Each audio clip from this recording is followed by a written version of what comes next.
Bueno, pues me acompañan con sus Biblias al Salmo 40. Y hoy vamos a ver, está interesante, el título es Del lodo al coro. Del lodo al coro, Salmo 40. Dice el Salmo 40: Esperé pacientemente al Señor, y Él se inclinó a mí y oyó mi clamor. Me sacó del hoyo de la destrucción, del lodo cenagoso. Asentó mis pies sobre una roca y afirmó mis pasos. Puso en mi boca un cántico nuevo, un canto de alabanza a nuestro Dios. Muchos verán esto y temerán y confiarán en el Señor. Cuán bienaventurado es el hombre que ha puesto en el Señor su confianza, y no se ha vuelto a los soberbios ni a los que caen en falsedad. Muchos son, Señor Dios mío, las maravillas que tú has hecho, y muchos tus designios para con nosotros. Nadie hay que se compare contigo. Si los anunciara y hablara de ellos, no podrían ser enumerados. Sacrificio y ofrenda de cereal no has deseado. Me has abierto los oídos. Holocausto y ofrenda por el pecado no has pedido. Entonces dije: aquí estoy. En el rollo del libro está escrito de mí. Me deleito en hacer tu voluntad, Dios mío. Tu ley está dentro de mi corazón. He proclamado buenas nuevas de justicia en la congregación. No refrenaré mis labios. Oh Señor, tú lo sabes. No he escondido tu justicia dentro de mi corazón. He proclamado tu fidelidad y tu salvación. No he ocultado a la gran congregación tu misericordia y tu fidelidad. Tú, oh Señor, no retengas tu compasión de mí. Tu misericordia y tu fidelidad me guarden continuamente. Porque me rodean males sin número. Mis iniquidades me han alcanzado y no puedo ver. Son más numerosas que los cabellos de mi cabeza, y el corazón me falla. Ten a bien, oh Señor, libertarme. Apresúrate, Señor, a socorrerme. Sean avergonzados y humillados aún a los que buscan mi vida para destruirla.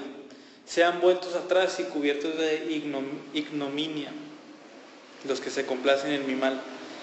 Queden atónitos a causa de su vergüenza los que dicen: ajá, ajá. Regocíjense y alégrense en ti todos los que te buscan. Que los que aman tu salvación digan continuamente: engrandecido sea el Señor. Por cuanto yo estoy afligido y necesitado, el Señor me tiene en cuenta. Tú eres mi ayuda y mi libertador. Dios mío, no te tardes.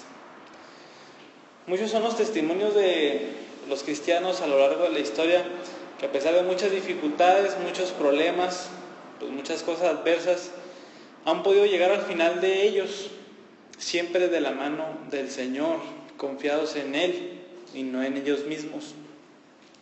Muchas son las razones por las cuales se pudieron haber sentido abatidos, caídos, derribados y sin escape. Pero su testimonio siempre es que pudieron haber pasado todas esas aflicciones, todas esas situaciones malas, y las pudieron haber vencido solo de la mano del Señor.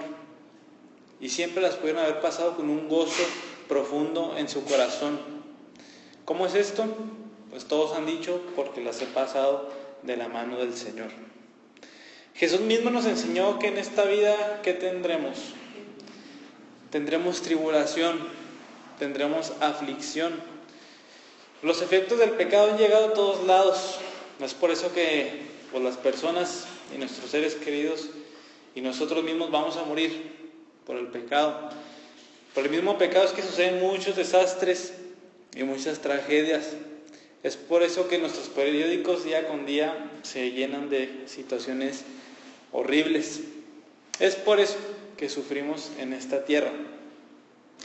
Pero ¿hay esperanza? ¿O estamos nada más destinados a sufrir en esta tierra, en esta vida que nos da el Señor? Pues la Biblia es muy clara en decirnos que el Señor es nuestra ayuda.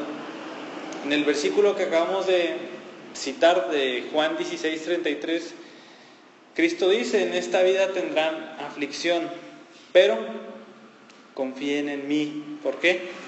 Porque yo he vencido al mundo, dijo Cristo. Es por eso que aunque en este mundo tengamos sufrimiento y aflicción, podemos tener a la vez paz, y es la paz del Señor.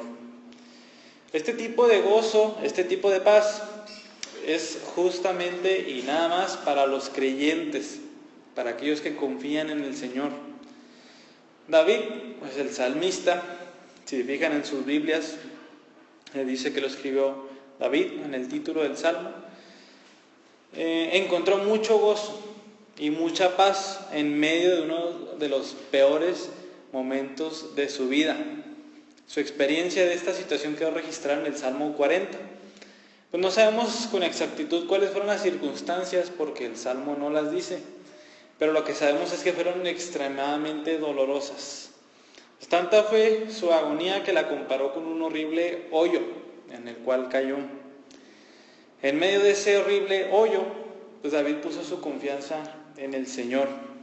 La salvación y el rescate vinieron, y eso lo llevó a ¿qué? A alabarlo y a cantar ¿un qué? Un cántico nuevo, dice David, desde el fondo de su corazón. Algo interesante de este salmo es que apunta más allá de la situación de David y también apunta al Mesías.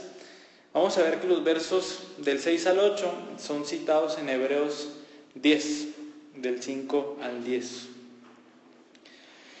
En los versos del 1 al 5 de este salmo vamos a encontrar una alabanza de David porque Dios lo ha liberado de esta situación, de este hoyo. Vamos a leer los versos del 1 al 3. Dice: esperé pacientemente al Señor y se inclinó a mí y oyó mi clamor. Me sacó del hoyo de la destrucción, del lodo cenagoso. Asentó mis pies sobre una roca y afirmó mis pasos.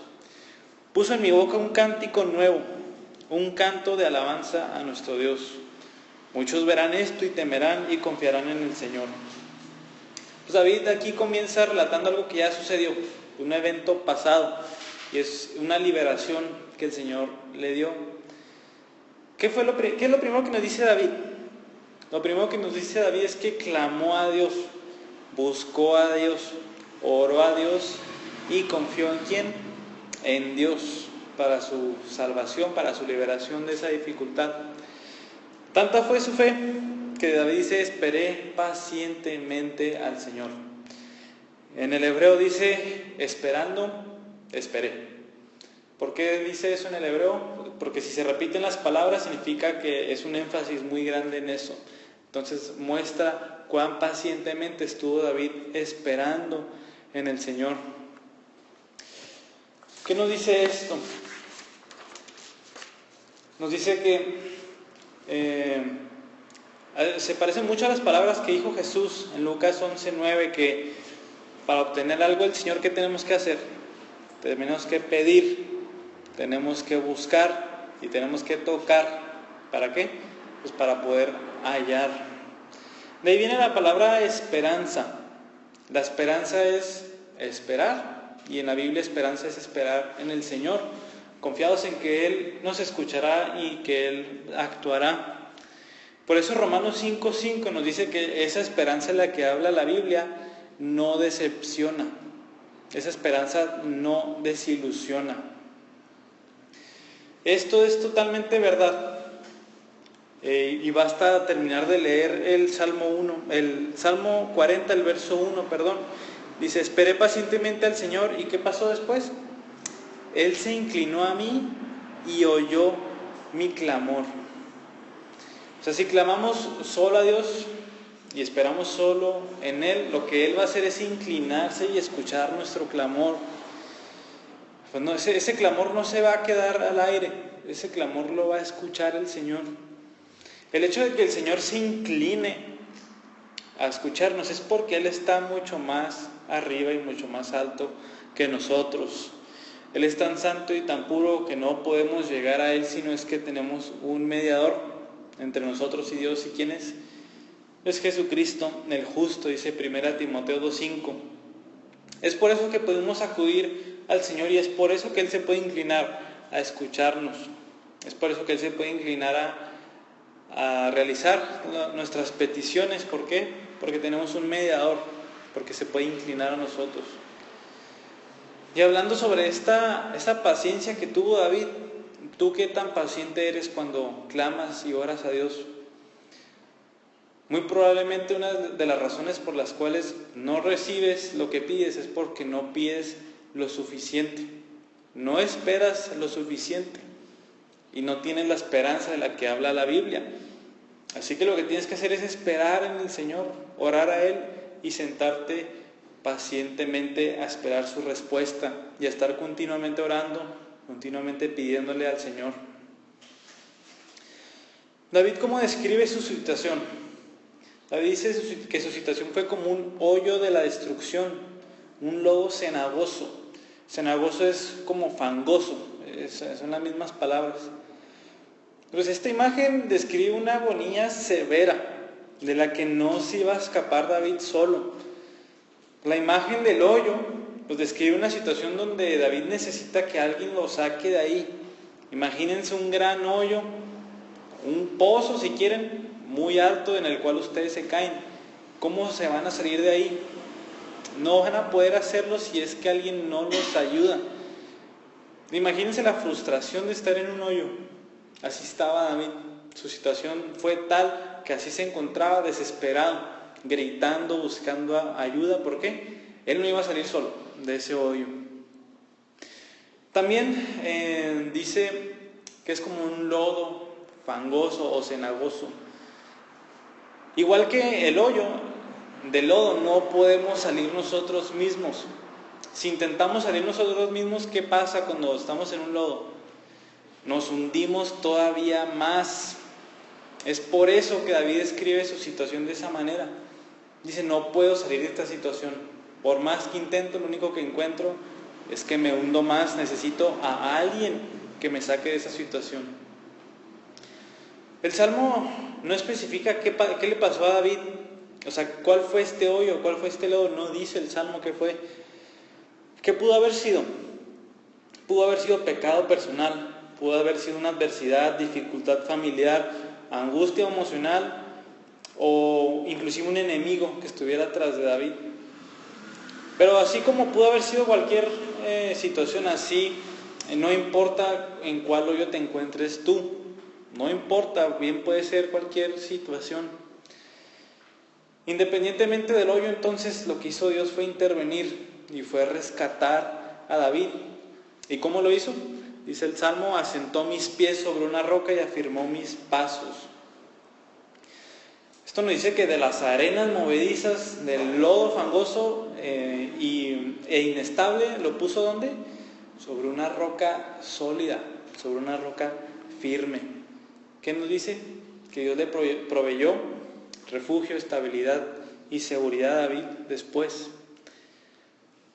Y así como le pasó a David, así tú tampoco debes de temer, aunque sientas que no haya salida y que cada vez te hundes más. ¿Qué es lo que debes de hacer? Confiar en el Señor. Él puede rescatarte de ahí sin problema alguno. Descansa en Él, espera en Él y confía en su gracia. ¿Qué fue lo que le pasó a David después de que el Señor lo rescató? Dice, puse en mi boca un cántico nuevo, un cántico de alabanza a nuestro Dios. Es totalmente natural que si el Señor nos salva de una situación así, nos cause un gozo tremendo, un gozo que ni siquiera podemos describir.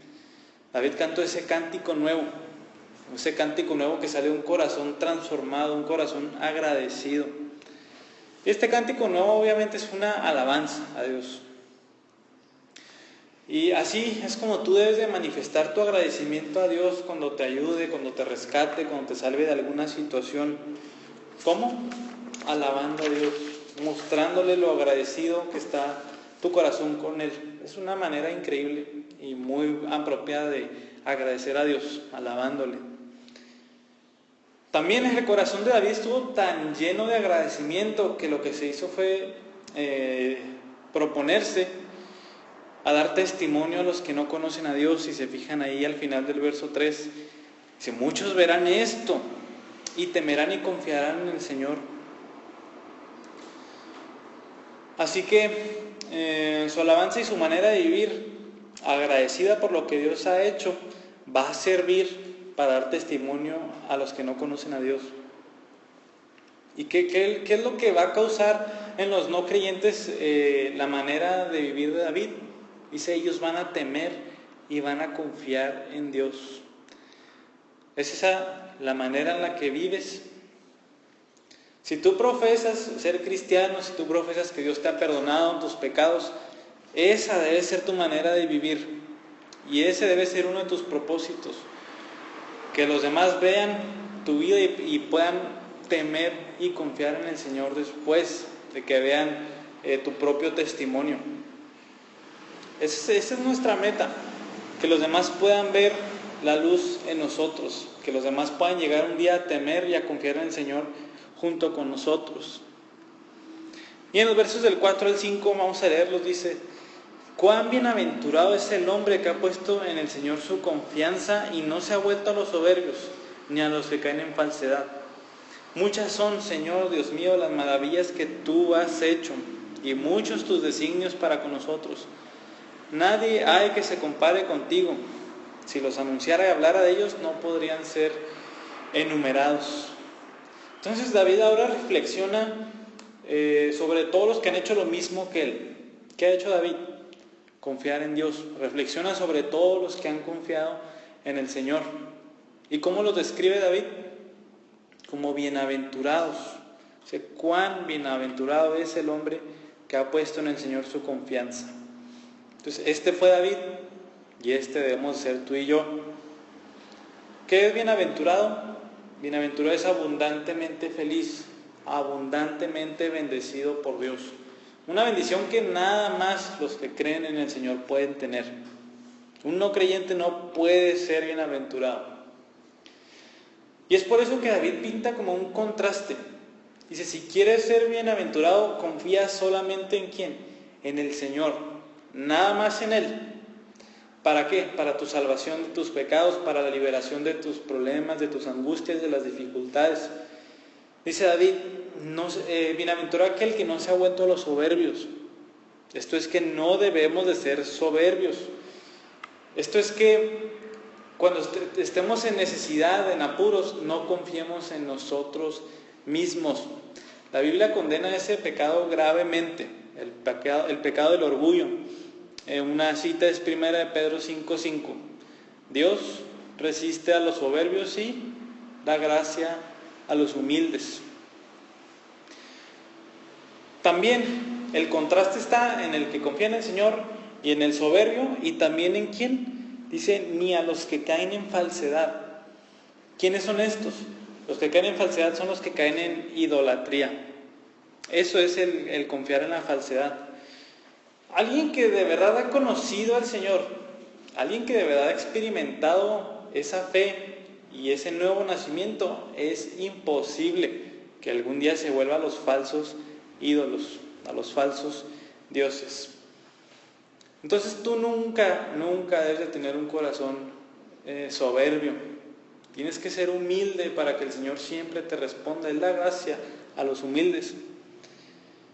Y también debes de entender que muchas veces estarás en situaciones donde la única ayuda que vas a tener es el Señor.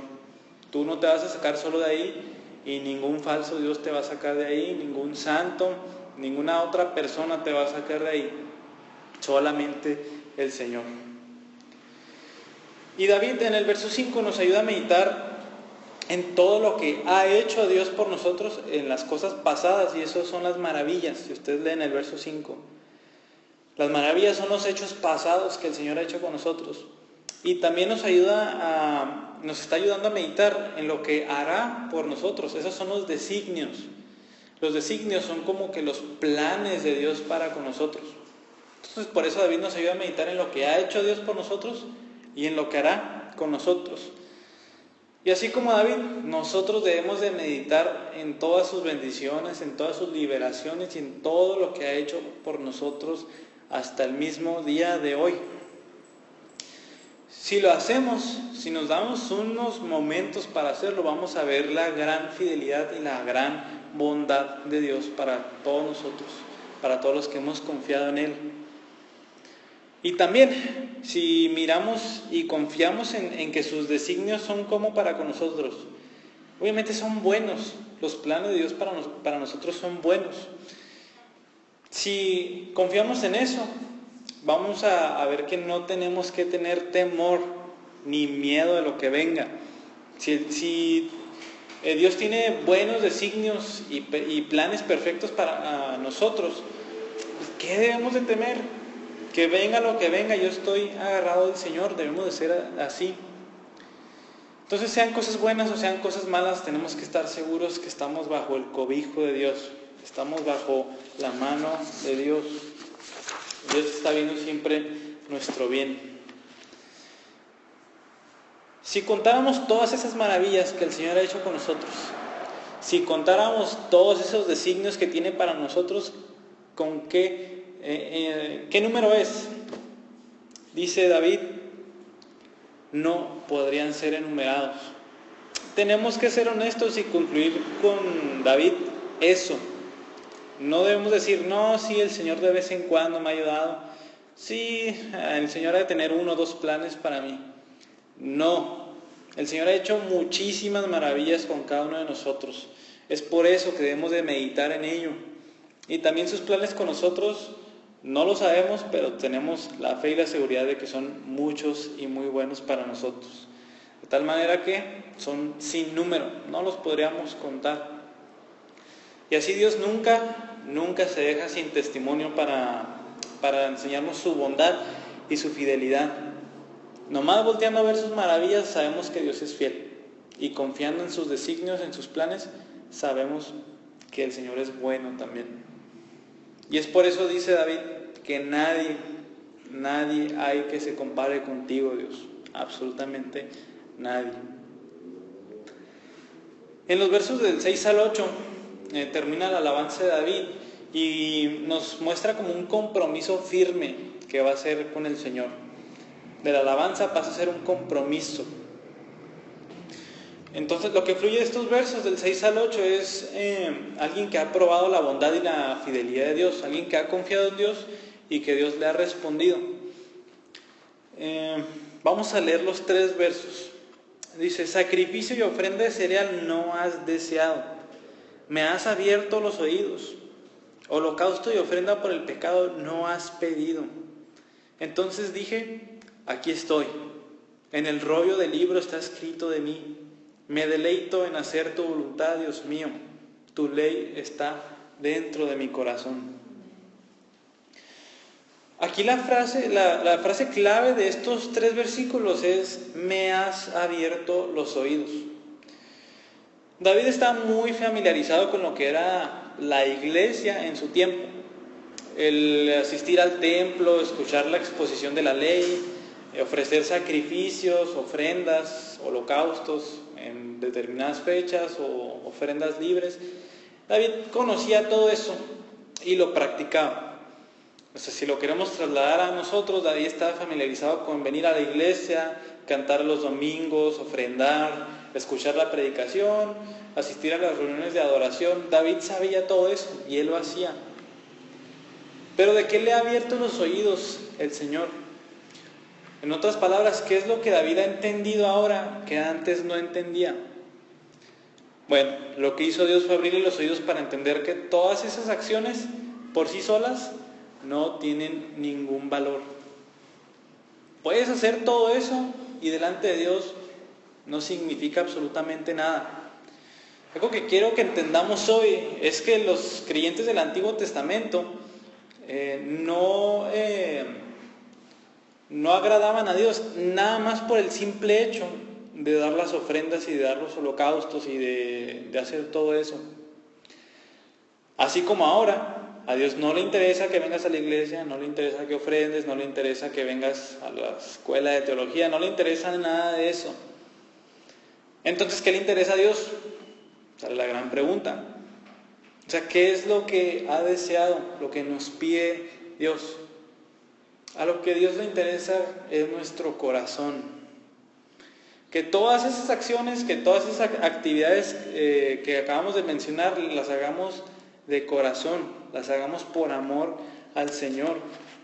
Ahí en 1 Samuel 15:22 dice, se complace el Señor tanto en holocaustos y sacrificios como en la obediencia a la voz del Señor. ¿Cuál es la respuesta? No, claro que no. Y ese versículo termina diciendo, entiende, el obedecer es mejor que un sacrificio y el prestar atención que la grasa de los carneros. O sea, el Señor lo que quiere es que le ames y que todo lo que hagas para Él lo hagas por amor. Así, en el Antiguo Testamento el Señor siempre dijo, a mí no me importa que me llenen el templo con animales, no me importa que me lo llenen de grasa de los carneros, a mí no me importa nada de eso. ¿Qué es lo que acaba de decir ese versículo? A mí lo que me importa es que entiendan, a mí lo que me importa es que obedezcan. Entonces, ¿en qué es lo que se fija el Señor? En el corazón, en lo que está dentro y no en lo que está afuera. Lo que el Señor quiere es que le digamos así como David, aquí estoy. Esas palabras nada más salen de alguien que ama genuinamente al Señor. ¿Quién dijo esas palabras? Isaías, en Isaías 6:8, cuando el Señor dice, ¿a quién enviaremos? ¿Y quién irá por nosotros? ¿Qué dijo Isaías?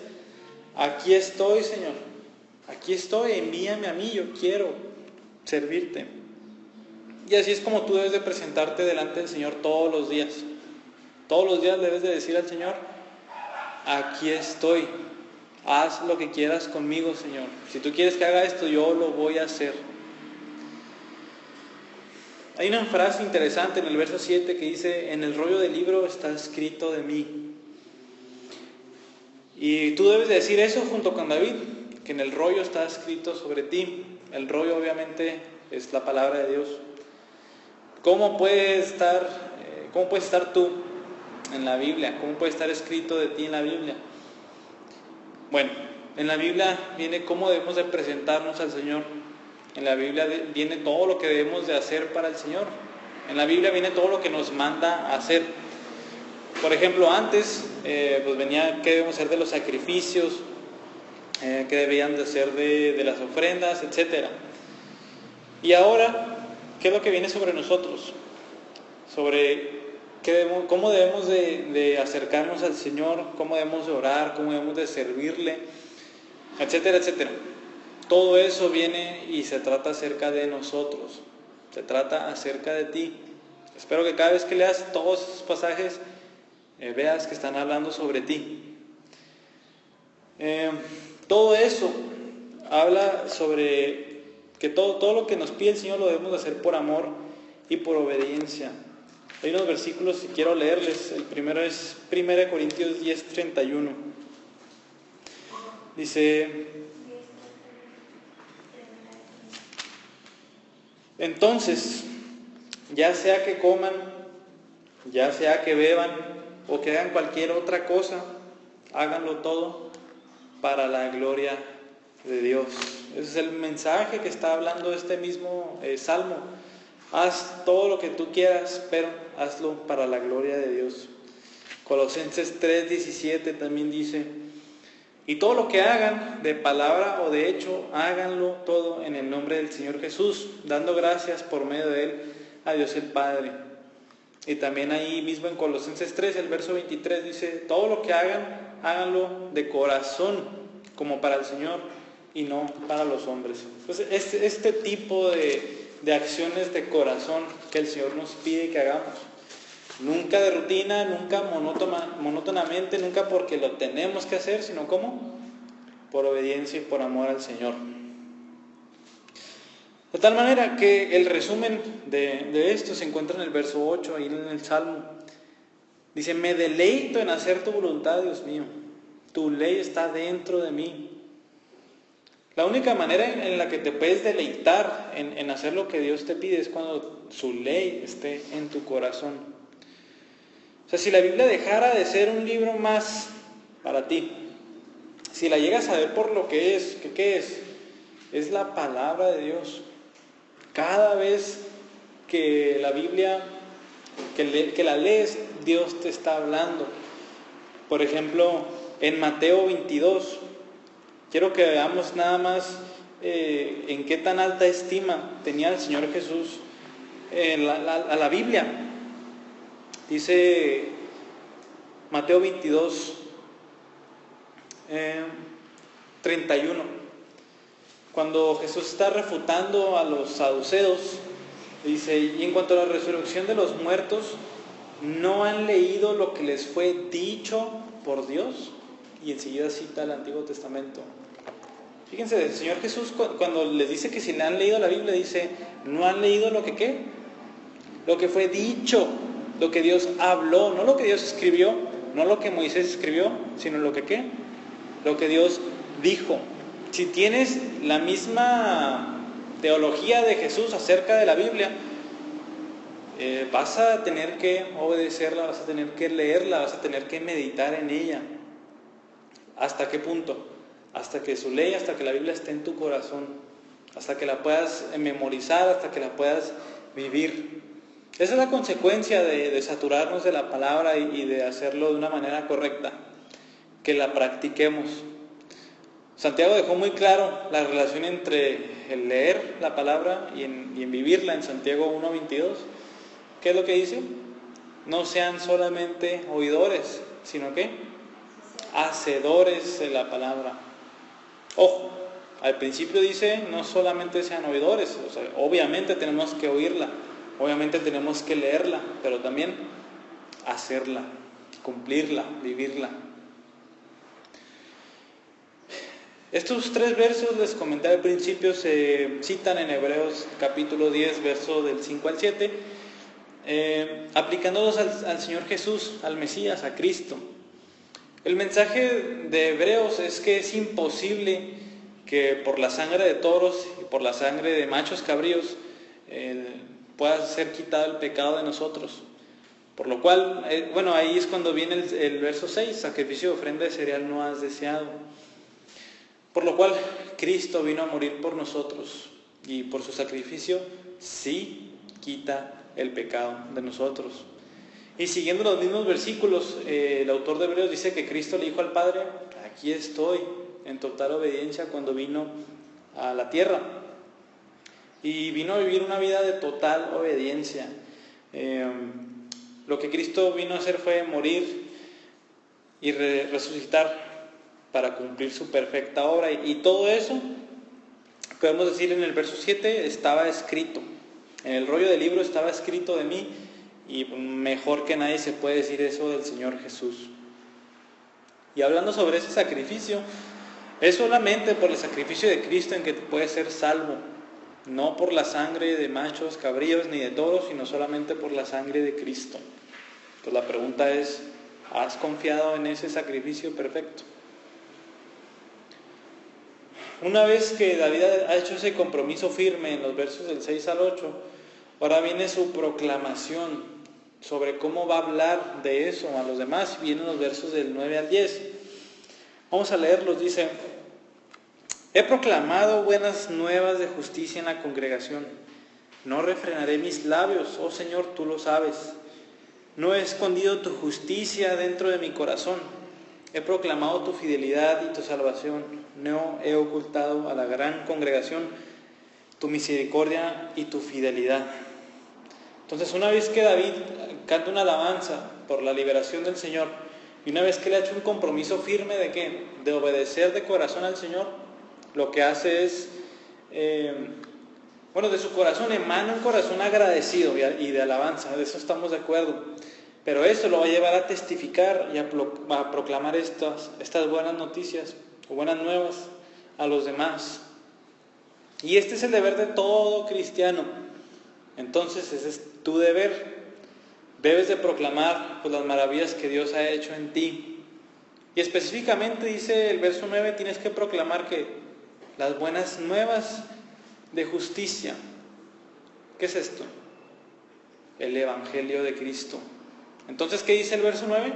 Pues tienes que predicarles a los demás, es lo que está diciendo, ni más ni menos. Es el que desees que las demás personas, pues, especialmente a los que amas, a los que están cerca de ti, puedan gozarse junto contigo en el Señor. Tristemente, en nuestros días muy pocos cristianos predican el Evangelio. Porque muchos sienten que no saben predicar el Evangelio. Otros sienten que es trabajo para ¿quiénes? Para los pastores. ¿O para quiénes? Para unas personas que se les llaman evangelistas. Otros lo hacen, otros no lo hacen por vergüenza. Cuando, ¿qué dice Romanos 1:16? No me avergüenzo del Evangelio. ¿Por qué?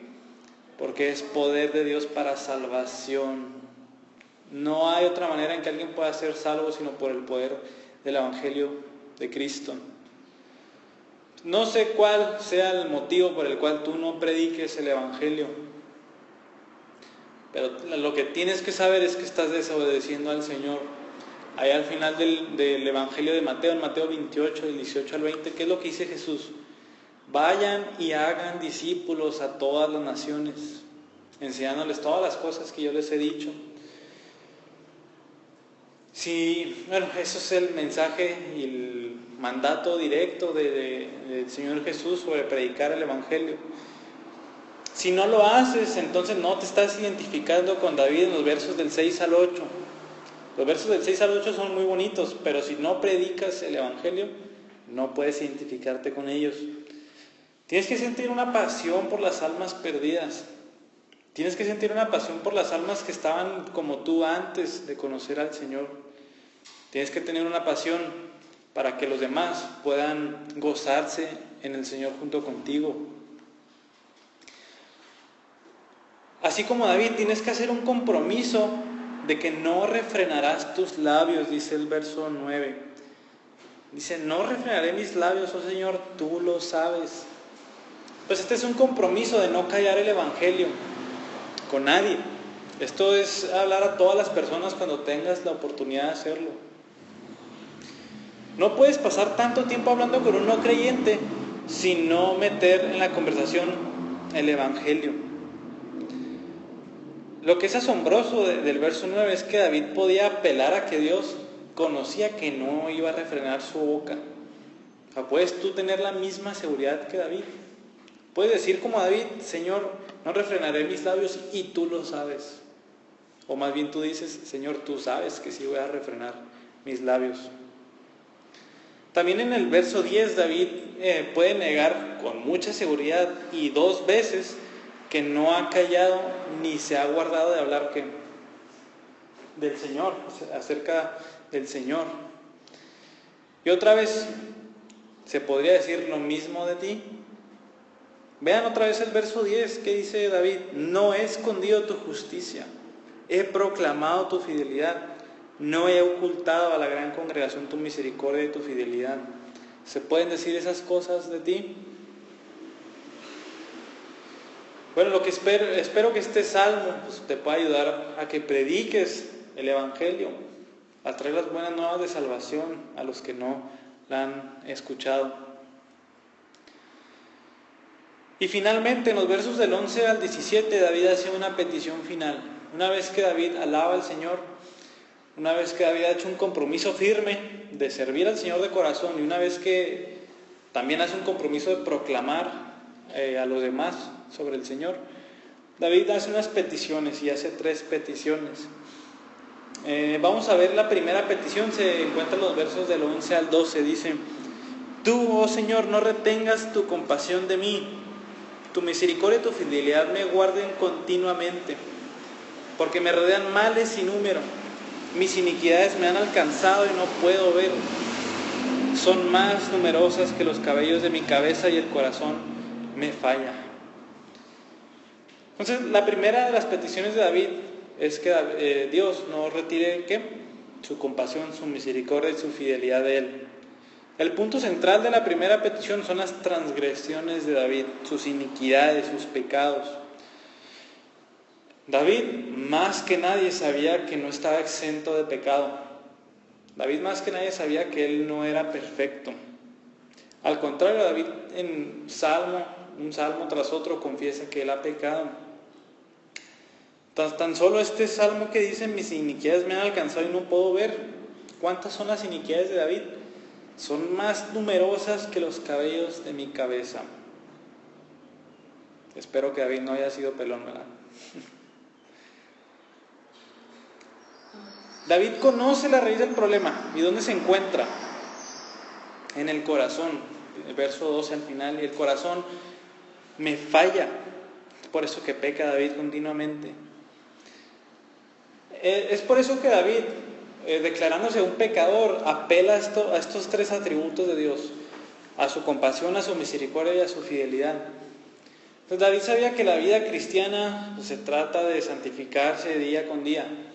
David sabía que la vida cristiana se trata de ¿qué? De mortificar el pecado, de estar matando al pecado continuamente. ¿De qué se trata la santificación en el creyente? De vencer al pecado. ¿Y esto qué es? Es un proceso. No se cumple de un día para otro, es un proceso el cual pues, dura toda la vida. Y como es un proceso, significa que tarde o temprano vamos a pecar. Entonces lo que hace David es pedir: Señor, voy a terminar pecando y de una vez, antes de hacerlo, te pido tu compasión, te pido tu misericordia, te pido tu fidelidad. Esto no significa que David abusara de la gracia, que sí, Señor, voy a pecar mañana a tal hora, ya lo planeé y por eso te pido tu misericordia. Claro que no, sino que David sabía que tarde o temprano iba a ser tentado y a lo mejor iba a pecar, y por eso le pide a Dios que tenga compasión de él. Es interesante esa petición, no muchas veces la encontramos o meditamos en ella. ¿Cuántas veces oras tú por los pecados que vas a cometer mañana, por ejemplo? Tal vez, y equivocadamente, crees que el Señor tiene que perdonarte esos pecados que vas a cometer el día de mañana. Pero pues tienes que entender que el Señor no está obligado a eso. Aún así, porque Dios es fiel, lo va a hacer. Hace poco les preguntaba, ¿cómo puedes estar seguro que mañana vas a estar perdonado por Dios y vas a seguir siendo un hijo de Dios? ¿Por qué es? Es por la fidelidad de Dios. Entonces tú también tienes que tener ese mismo sentir que David, y tienes que pedirle al Señor por su misericordia, su fidelidad, su compasión por los pecados que vas a cometer. Segunda petición se encuentra en los versos del 13 al 15, dicen: Ten a bien, oh Señor, libertarme. Apresúrate, Señor, a socorrerme. Sean avergonzados y humillados aún a los que buscan mi vida para destruirla. Sean vueltos atrás y cubiertos de ignominia los que se complacen en mi mal. Queden atónitos a causa de su vergüenza los que dicen: ajá, ajá. Esa frase es una frase de burla hacia David. Si sabemos algo de la vida de David, a partir de Primera y Segunda de Samuel, de los mismos salmos, pues que fue una persona con muchos enemigos. Siempre está orando David por la liberación de sus enemigos. Y muchas veces no entendemos adecuadamente la relación entre David y sus enemigos. Por ejemplo, tú podrás tener muchos enemigos y que lo más que te pueden hacer es insultarte, es hablar de ti o hacerte una mala acción. Pero ¿qué tal que esos enemigos tuyos estén continuamente buscando matarte? Eso era lo que David se enfrentaba día con día. Los enemigos de David no solamente lo querían crear chismes de él o decirle cosas en Facebook de él. Lo que querían hacerle los enemigos de David era matarlo. Pues imagínense esa angustia, vivir gran parte de tu vida perseguido por personas que te quieren matar y que puedan hacerlo en cualquier momento. ¿Cómo pudo sobrellevar David esa angustia, ese dolor todos los días? Otra vez descansando totalmente en el Señor. O sea, David sabía que el Señor podía, así como dicen estos versos, avergonzar y dejar atónitos a sus enemigos. Algo que siempre hizo David y que tú y yo nunca hacemos es que él siempre buscó a aquel a quien le pertenece la venganza. Y David nunca tomó venganza de su propia mano. ¿Dónde vemos esto? En dos versos, por ejemplo, 1 Samuel 24:6. Cuando aún está David constantemente siendo perseguido por Saúl, en 1 Samuel 24:6, cuando tuvo una oportunidad de asesinar a Saúl, dice: el Señor me aguarde de hacer tal cosa contra mi rey, el ungido del Señor, de extender contra él mi mano, porque él es el ungido del Señor. También un poco más adelante, en el capítulo 26, verso 11, David tuvo otra oportunidad de vengarse de Saúl, y que dice David: no permite el Señor que yo extienda mi mano contra el ungido del Señor, pero ahora te ruego, toma la lanza que está en su cabecera y la vasija de agua y vámonos. Entonces, esa fue la actitud de David siempre. David nunca se quiso vengar de sus enemigos, sino siempre que hizo, los encomendó al Señor, así como lo está haciendo justamente en este salmo. ¿Y tú? ¿Es esa tu actitud ante tus enemigos? ¿O tomas venganza por ti mismo? ¿Prefieres actuar? ¿Prefieres hacerles algo? Hay que recordar que nosotros no tenemos lucha contra carne ni contra sangre, sino contra fuerzas demoníacas espirituales. Si tenemos luchas espirituales, ¿cómo nos atrevemos a llevar cada una de esas batallas espirituales sin la ayuda del Señor? Y todavía peor, en la carne. Si te has preguntado por qué de tus derrotas espirituales, ya puedes ver la razón de ello.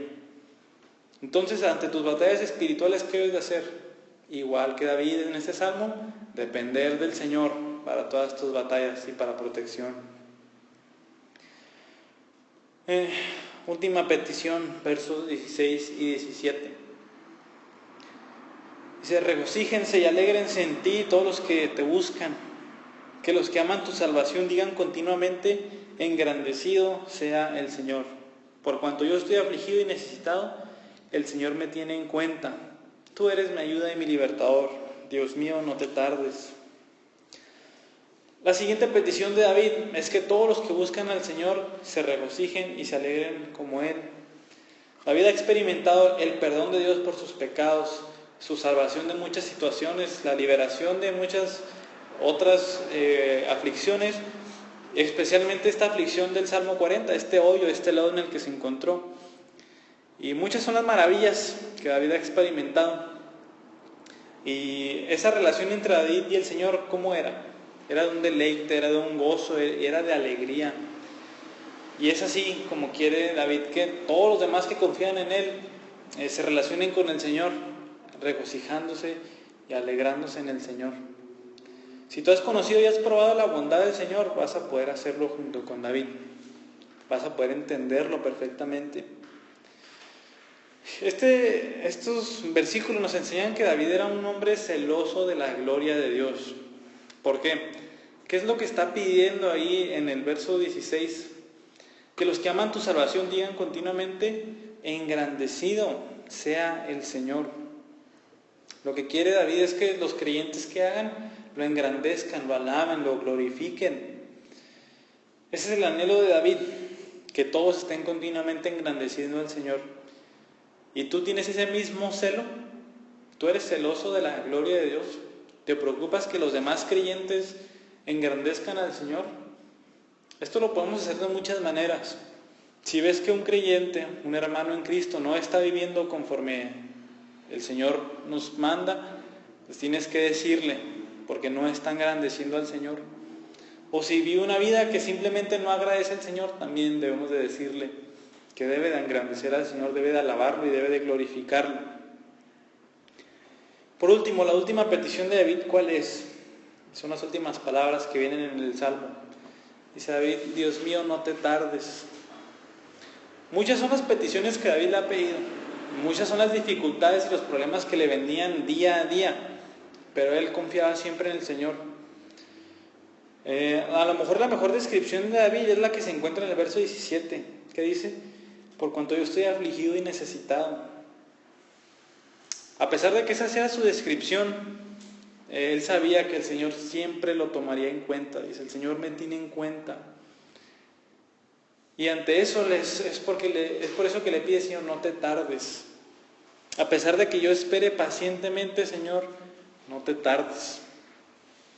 Y a pesar de las circunstancias de tu vida, ¿es esa tu fe en Dios? Así como la de David. Sin importar qué tan afligido y necesitado estés, como David, al final del día puedes decir que el Señor es tu ayuda y tu libertador, así como lo hace David. ¿Qué podemos concluir del Salmo 40? Podemos concluir que no hay cristiano sin prueba y sin dificultades. De hecho, esto es una verdad para todos los santos de la Biblia. Todos los apóstoles fueron asesinados, Isaías dicen que fue aserrado por la mitad. Todos y cada uno de ellos sufrieron bastante. Se ha dicho que Dios ha tenido un solo hijo sin pecado, pero que no ha tenido hijos sin dolor. ¿Por qué? Porque hasta el mismo Señor Jesús tuvo muchas dificultades y muchas aflicciones en esta vida. Santiago confirma esto en Santiago 1:2 cuando dice: tengan por sumo gozo, hermanos míos, cuando se hallen en diversas pruebas. Quiero que se fijen que Santiago no dice tengan por sumo gozo, hermanos míos, si se encuentran en diversas pruebas. Lo que dice es cuando se encuentran en diversas pruebas. ¿Cuál es la diferencia? Que Santiago implica que vamos a pasar esas pruebas. Las pruebas de esta vida son ordenadas por Dios, de acuerdo a su plan perfecto para las vidas de su pueblo, de sus hijos. Esas pruebas son para su gloria y para el bien de todos los creyentes. Dios usa todas esas pruebas, ¿para qué? Para que su pueblo crea en Él, para que su pueblo confíe en Él, para quitar el pecado de ellos y para entender que deben enfocarse en Él y no en otras cosas. Pero todos los creyentes, la maravilla de esto es que a pesar de que les van a venir pruebas, ¿qué es lo que pueden hacer? Esperar pacientemente en el Señor. Y el Señor los librará, tarde o temprano el Señor los librará a su tiempo perfecto.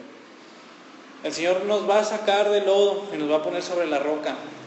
Y nos va a poner un corazón agradecido y nos va a poner un cántico nuevo. No importa qué tan grave sea la situación por la que estés pasando, puedes estar seguro de que Dios tiene un plan perfecto en ella y va a mostrar su misericordia contigo.